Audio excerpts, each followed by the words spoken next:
We're back, and today we're going to be talking about the Nether update, and more specifically why it's actually not that good in my opinion. But before everyone gets on the high horse, just hear the video out. Anyway, let's get into it. But if you do go to enjoy the video and you haven't already subscribed to the channel, please consider doing so. We're almost at 14k, so I'd appreciate you subscribe. Also, you should leave a like on the video, it lets me know that you actually enjoy the videos, and it also boosts the video in the algorithm. Finally, my Discord server is the top link in the description, there's really no reason not to join. Anyway, let's get into the video, I hope you all do enjoy. So for a player like me, who doesn't have the best skill average, not a great deal of coins, and categorically nowhere near a Hyperion, the new Nether update really isn't that good, to be honest. Granted, you have access to some pretty cool armor sets, and I guess some sort of new content in a way. Mid-game players like me are gonna struggle. I can so barely almost do a tier 1 Blaze Slayer, but not every time.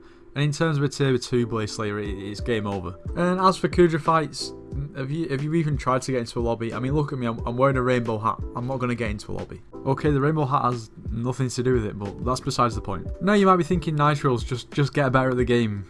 Just get stronger, get a better profile, and you'll be able to do it. And you're not wrong, absolutely correct. It's got to be said that money doesn't grow on trees, I'll tell you that for a fact. Well, it sort of does, but again, that's besides the point.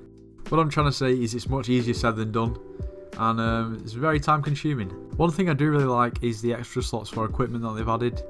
And because, I mean, decent equipment is fairly inexpensive, it's actually pretty good for early and mid-game players. In all fairness, I'm quite a big fan of the dojo. I'm not good at it, but it's fun.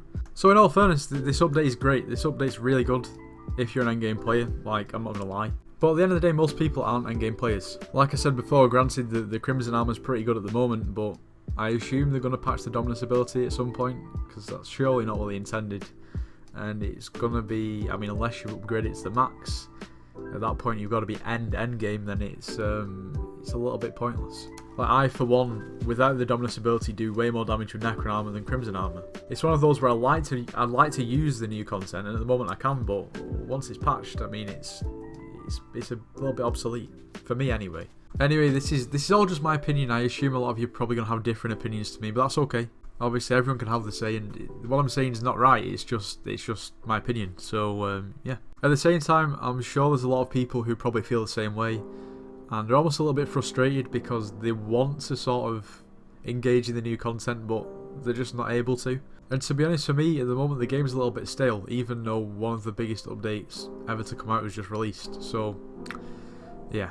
Anyway, if you did enjoy the video, make sure you do leave a like, subscribe if you're new, and I'll see you in the next one.